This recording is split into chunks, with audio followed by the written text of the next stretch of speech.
Argument 7. Angels were created before the earth was, therefore Lucifer rebelled before the 6 days of creation. Their argument is actually a little more elaborate, but when the double talk boils down, this is the premise. They use Job 38, 5 through 7. Where wast thou when I laid the foundations of the earth, when the morning stars sang together and all the sons of God shouted for joy?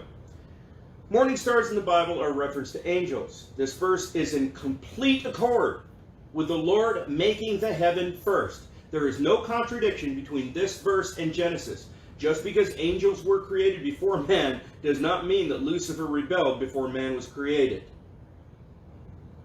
And again, how could he? Because I can use this very same verse to say, hey, wait a minute there. Lucifer was rejoicing at the creation. He had not yet fell. Now let's look at a little bit of evidence here that there was no pre-Adamic judgment on Satan. Satan fell after being in Eden. He was in Eden while still being holy. Ezekiel 28, 13, and 15. Thou wast in Eden, the garden of God. Skipping down to 15, thou wast perfect in thy ways from the day that thou wast created till iniquity was found in me. What iniquity was found in him? Or when was it found in him, rather? After he was in Eden. Eden wasn't created until day 6.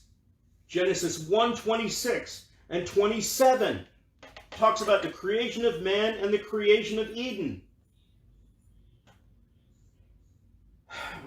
Genesis 2, 7 through 8. And the Lord God formed man out of the dust of the ground and breathed into his nostrils the breath of life, and man became a living soul. And the Lord God planted a garden eastward in Eden, and there he put the man whom he had formed. Genesis 1:31, and God saw everything that he had made, and behold, it was very good, and the evening and the morning were the 6th day. Angels were created before the earth, and they all shouted for joy at his creation. Job 38, 4 through 7 shows us that all the angels shouted for joy. That includes all the demons. That includes Lucifer himself. They all shouted for joy.